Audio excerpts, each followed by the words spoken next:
Folks, put on your ear protection and brace yourselves. The sound waves you are about to hear are absolutely not some random mechanical noise. They are the measured specifications of the fatigue resistance of solid steel, forged and hardened in furnace fire. The sharp-edged exhaust bark of oversized, overweight metallurgical blocks, once left covered and forgotten, now reignited by veteran mechanics and forced back into revs. From primitive oil-field pumping engines coughing out thick clouds of black, soot-heavy smoke, to the 14-cylinder radial aircraft engine block that once tore through the sky pressure of wartime airspace. Welcome back to the engine history. Today, we are not standing around watching machines run for show. We are diving straight into the test stand pit, filling our lungs with air thick with the burnt stench of scorched lubricating oil and measuring the shockwave vibrations of the foundation surface beneath a brutal rev range. Now, fire it up on the test stand.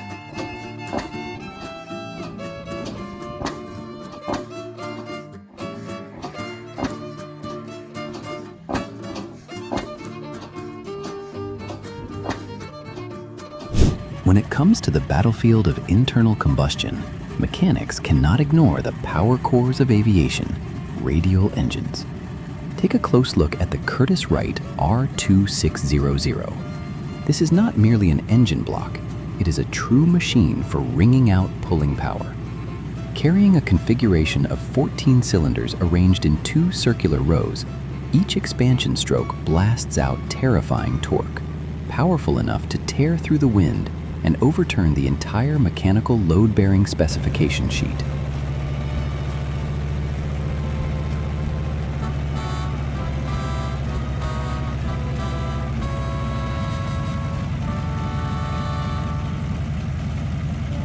Or look over at the Shvetsov ASH-62, packed with a massive combustion chamber displacement reaching 62 liters. Listen to its roaring exhaust bark when it is forced onto the chassis of a Chevy K30 truck, and you will understand what brutal forced pressure truly means. A surge of maximum pressure ready to tear apart every chassis limit.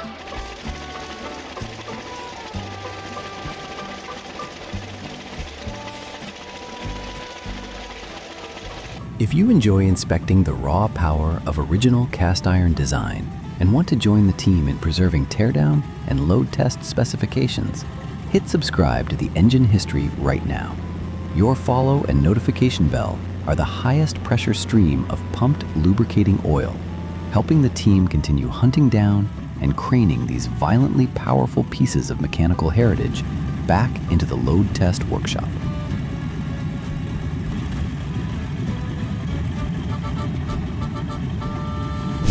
Leaving the aerial front behind, the crew pulls the test stand down into cramped workshops and ship holds, where the smell of heat-resistant grease always hangs thick in the air.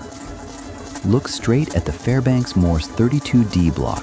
Its sharp-edged, intermittent exhaust rhythm is the most addictive specification range for mechanics who tear down and reassemble antique machinery. Every turning pulse of its massive, solid-cast flywheel seals the machining mindset of the early 20th century. Squeezing revs to chase speed is worthless. Eternal fatigue resistance is the real truth.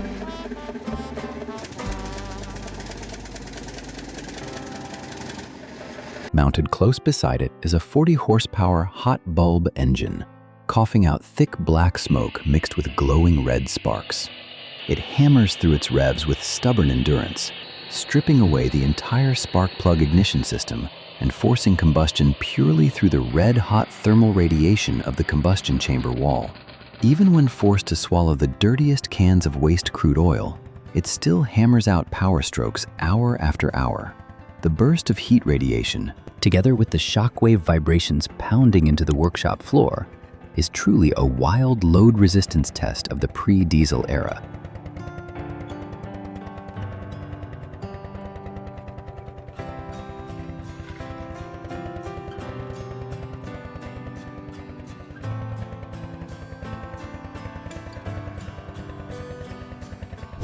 Mechanical specifications are not measured only by wind-tearing thrust.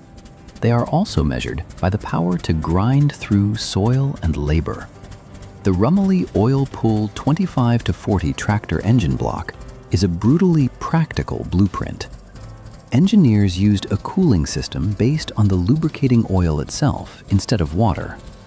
This configuration forced the machine to plow through fields under the furnace heat of midsummer without ever boiling over a radiator, or to soak itself in snow and ice without worrying about cracked engine block walls. It was a workhorse machine that wrung out every drop of power, freeing tens of thousands of hours of manual labor.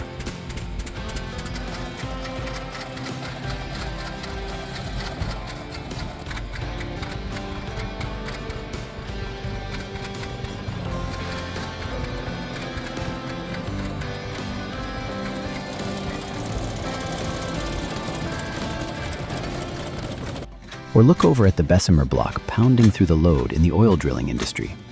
Its intake suction whistle once echoed across the oil fields of Pennsylvania. Carrying a heavy, rusted cast iron body, yet possessing brutal torsional force strong enough to pull drilling rigs hundreds of meters deep, it still hammers out a steely principle that forces even modern circuit board engineers to bow in respect.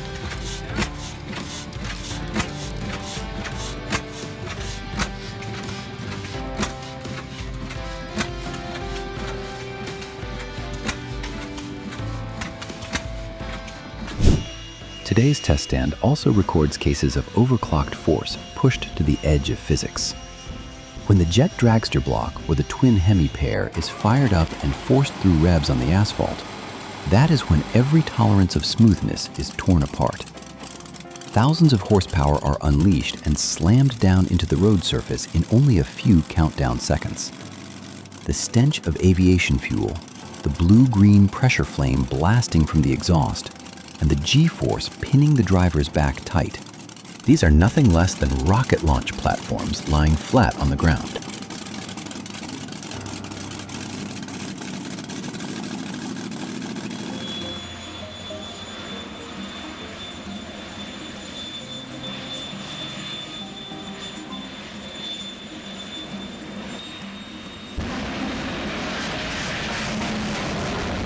And the test stand does not miss the precise toughness of V12 machinery either. Whether it is the Napier Lion block with its W-shaped cylinder arrangement that once shattered water speed records, or the Mercedes-Benz OM444A block carrying its towering twin-turbo system, they all lock down the highest level of machining tolerance.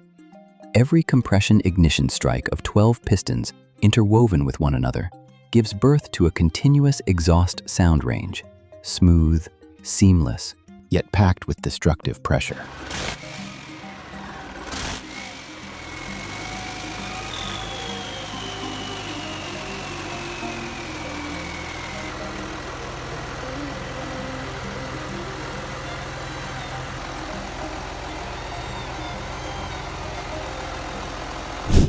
Take a close look at the moment the Bristol Hercules 264 aircraft engine block bites into revs and wakes up after 30 years left covered in rust. White smoke blasts out, 14 cylinders clatter as they force oil film through the system, then explode into an eardrum-tearing sound range. That is the most face-scorching, load-forcing moment the engine history brings to the test stand.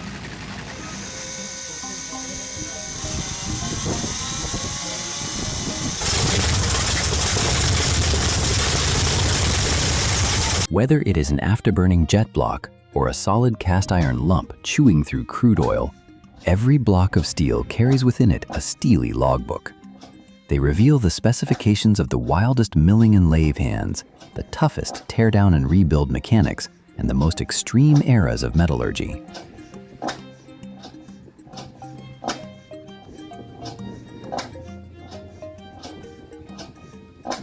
Thank you, folks, for staying with the team today to breathe in acrid smoke and smell grease.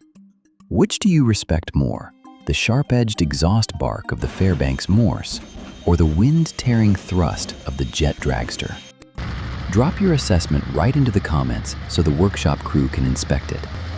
Goodbye, folks, and see you again in the next machine tuning, rev forcing sessions.